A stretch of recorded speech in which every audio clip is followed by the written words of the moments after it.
KBS 교통정보센터에서 임초희였습니다.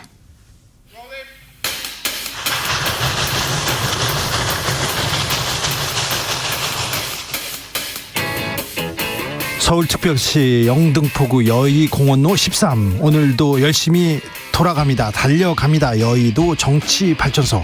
험한 전국 장씨 두 사람이 다리가 되어서 대한민국을 널리 이롭게 해보겠습니다. 정치발전소 장앤창. 자, 두 장남매, 우리 발전소의 장남매 모십니다. 장성철 공론센터 소장 어서 오세요. 안녕하세요. 장윤선 정치전문기자 어서 오세요. 네, 안녕하세요. 자, 지난번에 이어서 또 달려보겠습니다. 무슨 일로 이렇게 바쁘셨어요? 뭘 취재하느라고 바쁘셨어요? 다양한 취재를 하고 있고요. 네. 무엇보다 지금 국정조사, 네. 예산안, 이런 모든 게 다 막혀 있잖아요. 네. 그리고 대통령은 날마다 야단치시잖아요. 자유민주주의를 훼손하면 가만두지 않겠어. 네. 이렇게 하니까 무서워서 하여튼 조심조심하면서 다양한 취재를 하고 있습니다. 장 소장님 왜 웃으세요? 장 소장님이 조심조심 하잖아요. 취재를 했는데요. 도저히 방송에서는 얘기할 수가 없다. 네. 그 얘기를 해야 된다니까요. 싫어요. 그 얘기를 하면 주진우 라이브 오늘 제가 보기엔 대박 난다고 봅니다. 네. 대박 나고 나는 고발당하고. 네. 감옥 갈 것 같아요. 네. 얘기만 하면 고발한다니까. 무서워 죽겠어요. 네, 특별히 조심하시죠. 네. 네.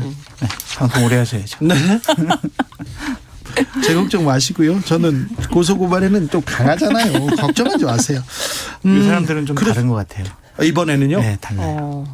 검사들이 많아서 그런가요? 분위기가 그런 것 같아요. 분위기가? 네. 네. 기분 탓인 것도 같은데 네. 조심하셔야 될 것 같습니다. 네. 수산합니다. 수산한 시절에 밖에는 눈은 오고 네. 날은 춥고 이렇게. 국정조사는 어떻게 된 겁니까? 예산안은 어떻게 됩니까? 예산안은 절대로 걱정하지 마십시오. 네. 민주당이 결국에는 합의해서 통과시킬 거고 네. 15일 날 국회의장께서 이날 처리할 거야라고 했지만 그날은 좀 힘들 것 같아요. 네. 예산안 부수법안도 처리해야 되기 때문에 한 2, 3일 정도 15일 지나서 2, 3일 정도 안에 예산안은 처리될 것이다. 네. 아니면 토요일, 일요일이라도 본회의를 열어가지고 처리될 것이다. 왜냐하면 민주당 의원들이요. 만약에 자신들이 감액한 수정안만 가지고 통과시키면은 부담이 커. 엄청나죠. 부담이 커요. 자기들 의원들 예산 하나도 못 담아요. 그렇죠. 그래요? 그럼 네. 2024년도 총선을 치러야 되는 되는데 지역구 가서 지역구에 제가 이 사업 제가 예산 따와가지고요. 이거 진행합니다. 프랜카드 걸어야 되는데. 그런데 그거 못해요. 못 그렇기 걸죠. 때문에 민주당이 어쩔 수 없이 합의할 수밖에 없다. 예산안은 절대로 걱정하지 마시라라고 근데 말씀드립니다. 그렇게 무릎 꿇리는 방식으로 계속 정치를 하니까 정치가 퇴행하는 것 같아요. 그러니까 사실 핵심 법인세잖아요. 그러니까 법인세 깎아서 사내유보금 늘렸지만 결국엔 투자도 잘 안 됐고 고용도 잘 안 됐어요. 그래서 다시는 이런 거 하지 말자. 그래서 그렇죠. 문재인 정부에서 올린 거예요. 25%로. 네. 그리고 사실은 그거 가지고 민생 예산에 많이 썼어요. 네.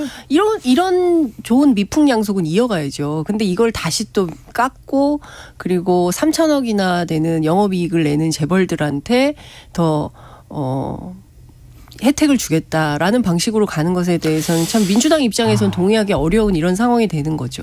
저는 그 부분에 대한 지적도 일리가 있다고 생각을 하지만 정권 교체가 됐잖아요. 그리고 윤석열 대통령이 그것을 공약으로 해가지고 대통령이 당선이 됐습니다. 그렇기 때문에 일단은 하겠다 그러면은 민주당이 그렇게 반대 안 하셨으면 좋겠고 아니 여야 합의가 된다면은 네. 민주당이 주장하는 것처럼 중견기업 들도 법인세도 좀 깎아주자고 네. 얘기를 하고 있잖아요. 네. 그런 그거를 아이디어 굉장히 좋은 아이디어죠. 국민의힘에서 받아들여가지고 일단은 법인세 깎아줘서 내년에 경기 전망이 좋지가 않으니까 기업의 투자 의혹이라든지 기업 활동에 대한 의혹을 좀 고취시키는 그러한 부분도 생각을 해보고 1년 후에 2년 후에 이 효과 없잖아. 그럼 다시 올릴 수도 있는 거다라고 말씀드려요. 근데 지금 취재를 해보면 이렇게 협상이 돼야 되잖아요. 장 소장님하고 제가 얘기하듯이. 그런데 협상이 전혀 안 되고. 안 돼요? 민주당 탓이죠. 예? 민주당 탓이죠. 아니죠. 국민의힘이 의지가 없다는 거예요. 국민의힘이 의지를 가지고 있어도 대통령이 워낙 강경하게 얘기하니까. 네. 어제도 그래서 법인세는 길을 꼭 못 펴는 통과시켜라라고 얘기를 하셨기 때문에. 네. 이거 법인세를 주장하던 건 또 이명박 전 대통령의 주장하고 거의 같은데 네. 낙수 효과는 마술이다. 프란체스코 교황도 이거는 네. 전설 속에나 존재하지 시장 정책에서 실패했다 얘기했는데. 근데 어쩌겠습니까? 그러한 공약을 내세워가지고 정권 교체를 했고 있고 정권을 잡고 있는 쪽에서 강하게 밀어붙이고 있기 때문에 네. 민주당으로서도 참 막기 어렵지 않을까 싶어요. 자, 남은영 님께서 국민 입장에서 법인세 인하 절대 반대입니다. 이런 의견도 있습니다. 그런데요.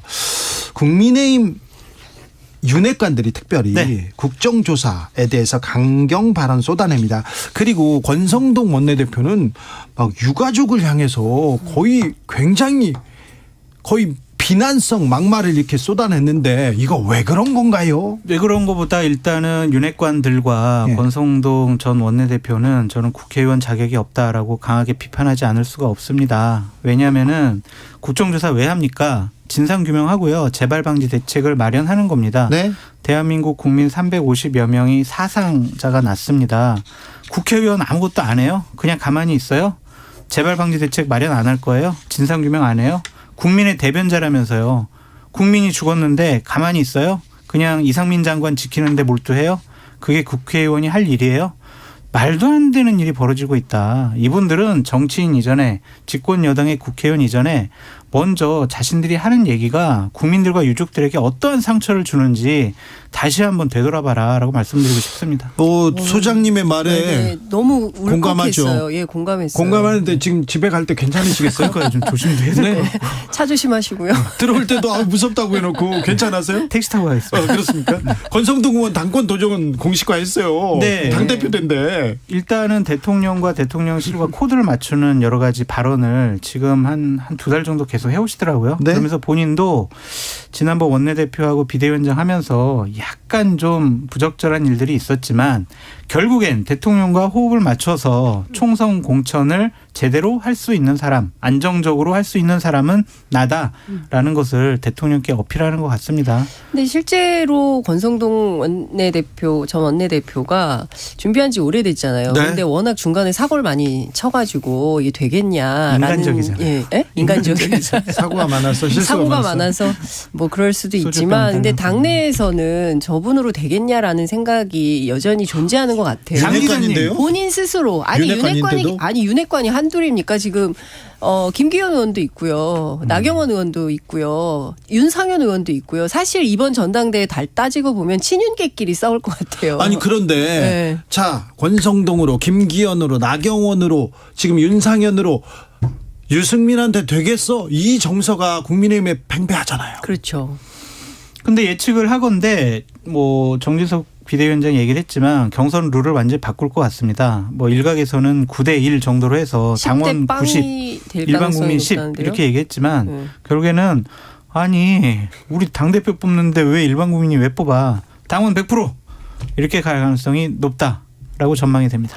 그렇다면 당원 100%로 한다고 하더라도 네. 유승민 전 의원 같은 경우에는 가만히 있으면 안 되는 거죠. 나와서 지더라도 싸워야 되는 거고요. 나올 것 같아요. 나오죠. 네, 100% 나올 것 같아요. 나오셔야죠. 나와서 나와서 사실 근데 지금 솔직히 말씀드리면 국민의힘 상황이 말이 아닙니다. 민주정당이라고 할 수가 없어요.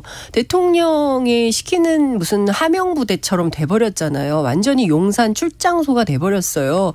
근데 누구 하나 얘기하지 않아요. 그걸 보고 있는 국민들이 있다는 것을 망각하고 있는 것 같아요. 그러니까 오로지 충성하는 사람은 대통령 하나, 그 밖의 사람들은 하나도 안 보이는 것 같아요. 국민도 안 보이고 당원도 안 보이는 것 같습니다. 제가 알기로는 국민의힘 당원 구조가 바뀌어서 처음에 한 18만이었던 걸로 알고 80만까지 늘었다가 이준석 사태 이후에 70만으로 줄었다고 해요. 그래도 이 70만이라는 당원들이 국민의힘 의원들을 보고 있는데 그에 비해서 너무 성의가 없어요. 심각합니다. 100만이라고 지금 본인들은 주장합니다. 그런데요. 네.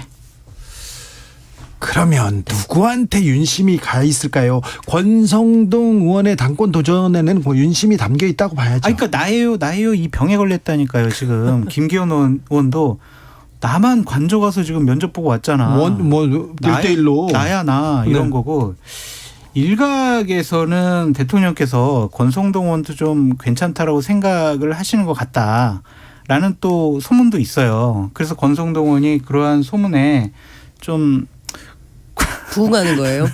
여러 가지 좀 기운이 나가지고 이제 당권 출마하겠다라고 의사를 표명한 것 같고 근데 그게 낙점하는 거잖아요. 그래도 되는 겁니까? 저는 그리고 대통령이 과도하게 당무에 개입을 하고 있는 게 확인이 되고 있어요. 잘못됐죠. 민주정당으로서 있을 수 없는 일인데 너무 자연스럽게 받아들이고 아무도 문제 제기를 하지 않는다는 게 저는 정당 정치를 퇴행시키고 있다고 생각하거든요. 네. 이래도 되나요? 그러니까 이거 안 되는 거 아닙니까? 이런 일은 정당 역사상 있진 않았죠. 예. 지도부랑 왕정국가가 아니잖아요. 네. 대한민국이. 지도부랑 대통령이랑 소통을 해서 네. 국정 운영을 어떻게 하고 민생을 어떻게 살필 것이냐 그런 당정 협의를 하는 것은 좋지만 이렇게 전당대회라든지 공천 문제에 개입하려는 듯한 인상을 주는 것은 옳지 못하다. 사실은 근데 전당대회, 공천 문제 그리고 정치 이런 얘기를 하더라도 바깥에서는 우리가 이태원 참사 유족들을 위해서 이 정치 개혁을 위해서 이 나라를 위해서 위기를 어떻게 헤쳐나갈 그런 얘기가 나와야 되는데 반대로 돼 있어요. 그러니까 네, 대통령의 잘못이라기보다는 대통령을 모시는 참모들이 그러한 좀 스킬이 없는 것 같다는 생각도 좀 들어요.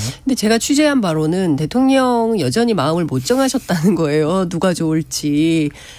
딱히 마음을 정하지 못하고 있다. 그래서 전당대회를 통해서 열심히 경쟁을 해서 네. 이기는 사람을 내 편으로 하겠다. 그래요? 이런 얘기도 나오고 믿을 있습니다. 수 있는 사람 내 편? 네. 나에게 충성해라? 네. 여기서 네. 문제 들어갑니다. 네.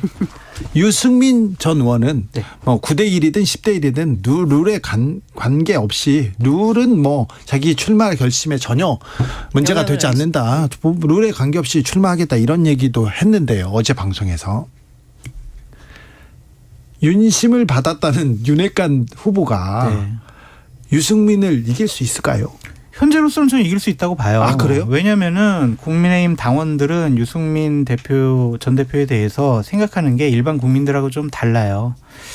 배신자 프레임도 있는 것이고 윤석열 대통령 지금 당선된 지 6개월 좀 지났는데 왜 대통령 도와주지 못하냐 계속 비판만 하냐 이런 생각을 당원들이 좀 많이 하고 계시거든요.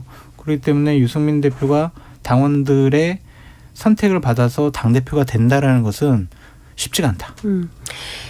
제가 취재한 바로는 9대1, 10대 0이 아니라 7대 3이어도 윤핵관이 될 거다. 그래요? 예, 국민들이 우리 당원들을 너무 모른다. 그래요? 예, 그런 얘기를 하시는 분들도 계세요. 그러니까 국민의힘 당원 구조가 상당히 보수적이다 이런 얘기를 하기도 하고요. 또 어떤 분들은 이러니 저러니 해도 이준석을 만들어낸 정당이다. 상당히 변화에 대한 갈망이 있다.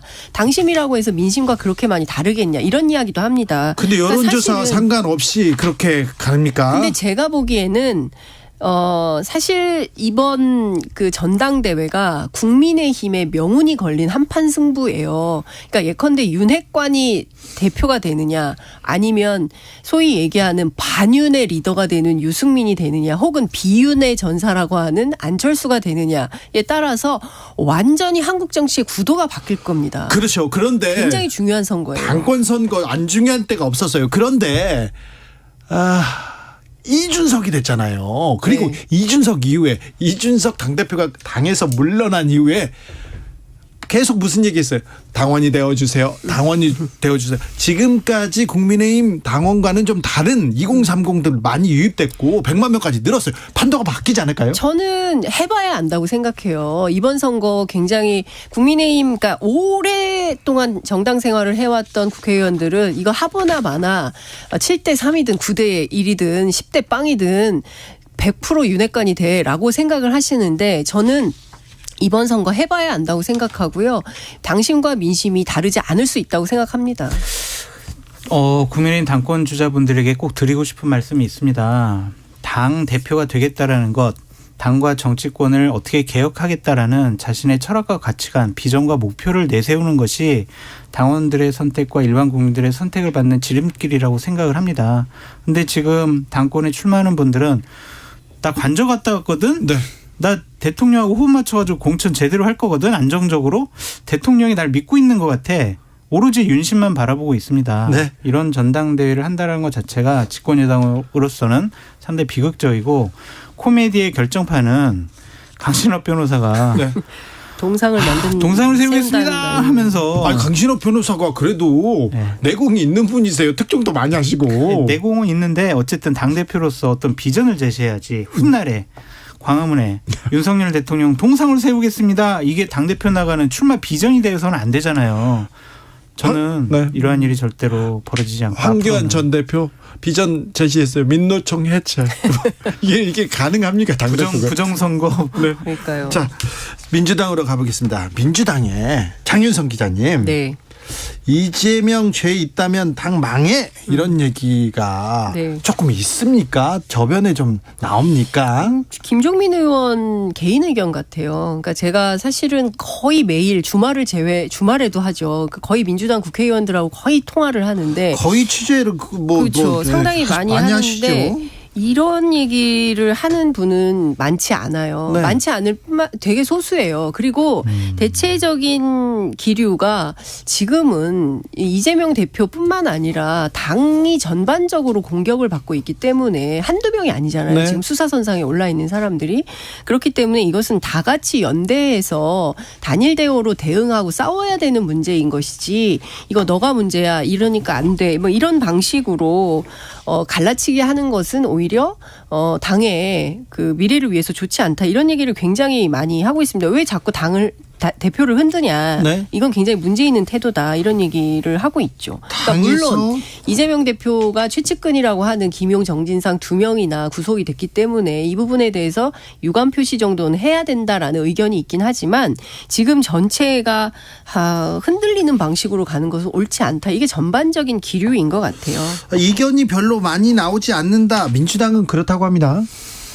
이러한 민주당이라면 국민의힘을 비판할 자격이 없다. 민주당도 좀 그렇게 말씀드리고 싶어요. 왜요? 이재명 당대표 분신과 측근이 구속을 당했고 이재명 당대표가 임명한 성남시장 시절에 임명한 유동규 씨가 다양한 여러 가지 얘기들을 하고 있잖아요. 그 사람도 또한 여러 가지로 기소를 당했고 그럼 최소한 정치적인 책임을 져야 되는 거 아닌가요? 어쨌든 국민들께 사과 먼저 하는 게 맞지 않나요? 내 계좌 탈탈 털어봐라. 달아 없어지지. 난 아무 문제가 없어. 나는 끝까지 투쟁할 거야. 나는 정치 탄압받고 정치 보복당하는 거야. 이러한 정치적인 수사로 자신들 측근의 비리 의혹을 넘어갈 수 있다라고 생각한다면 되게 낭만적이다라고 말씀드릴 수밖에 없어요.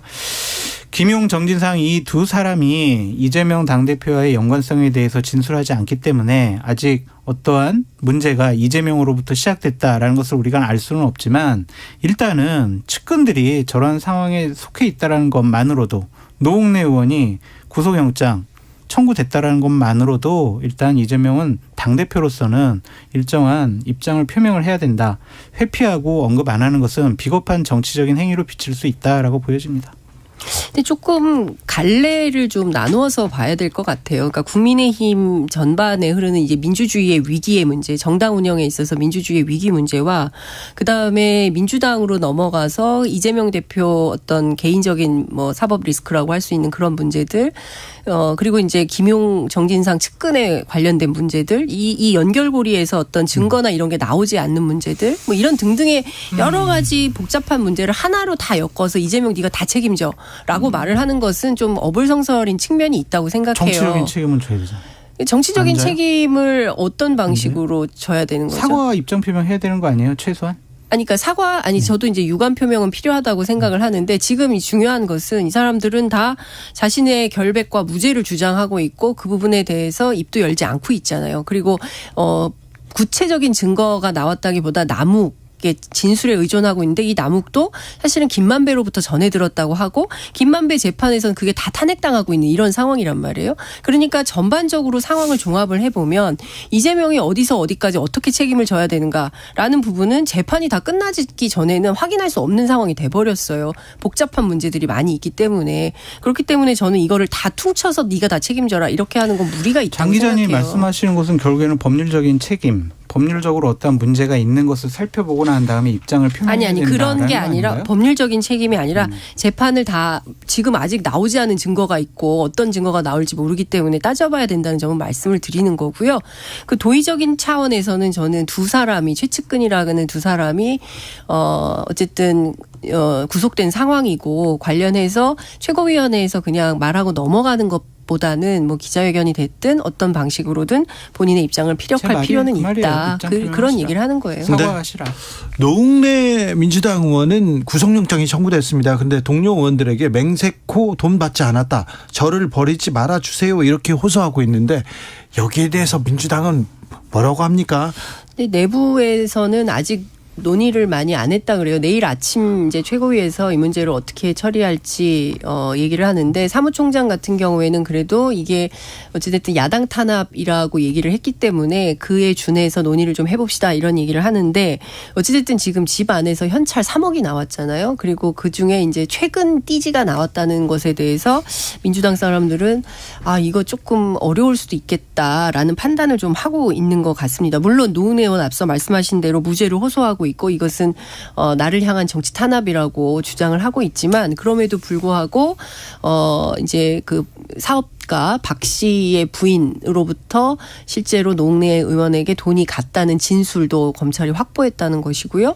그리고 진술 말고는 나오지 않았다. 계속 얘기하는데 아무것도 없다. 이렇게. 아니 현금 뭐 3억 중에 최근 띠지가 발견이 됐다는 것이고 네. 그 내용에 대해서는 어떤 건지 확인이 좀 필요한 거잖아요. 그러니까 어쨌든 이것도 좀 정치적으로 좀 다퉈야 되고 문제는 이제 체포동의안 문제인 것 같아요. 그렇죠. 체포 동의안 통과될까요? 저 좀 살려주세요라고 노웅래 의원이 네. 계속 지금 의원들에게 얘기하고 있다는데 저는 민주당 의원들도 이런 것들은 옹호하거나 방어하지 않았으면 좋겠어요. 잘못된 부분에 대해서는 법적 다툼을 겪고 돌아오라 그렇게 얘기하는 게 맞지 이것을 국회 차원에서의 방어를 친다라는 것은 좀 옳지 않은 것 같고요. 노웅래 의원도 부적절한 게 왜 나만 조사해. 김건희 여사 도이치모터스 왜 조사 안 해. 이렇게 얘기하는데 이것도 이거는 부적절한 것 같습니다. 아니 부적절한 게 아니라 이건 정말 조사가 필요한 그러니까 영역이에요. 잠깐만. 네. 저는 김건희 여사 제대로 정확하게 네. 공정하게 조사해야 된다고 생각이 맞습니다. 들어요. 예. 근데 노웅래 의원의 발언이 왜 잘못됐다고 비판할 수밖에 없냐면 다른 사람의 잘못이 나의 잘못의 정당성을 입증해 주진 않아요. 네. 다른 사람 잘못은 다른 사람 잘못 대로. 정당하게 그것대로 수사하고 조사해야 되고 내 잘못에 대해서는 나도 정정당당하게 수사에 임하고 항변하면 안 된다. 다른 사람 잘못했기 때문에 나도 잘못 없어요. 이렇게 얘기하는 것은 옳지 못하다. 그러니까 저는 뭐 노웅래 의원의 주장과 별개로 김건희 여사와 관련된 이 도이치모터스 주가 조작 사건과 관련해서 증거가 계속 나오고 있잖아요. 네. 실제로 다른 거 다 떠나서 김건희 엑셀 파일이 나온 거 아닙니까? 네. 그래서 관리한 정황이 다 확인이 된 거예요. 조사해야죠. 인출액이 얼마고 잔액이 얼마고 그래요. 그 현금이 수사는 얼마가 왜 계속도를 남아있고. 못 내는지. 이 검사가 직접 공개한 겁니다. 검사가 재판 중에. 네. 그렇기 때문에 이 부분과 관련해서는 도대체 누가 어떻게 한 건지 확인을 해야 됩니다. 장윤선, 장정철 시간이 다 됐습니다. 감사합니다. 감사합니다. 저는 내일 돌아올게요.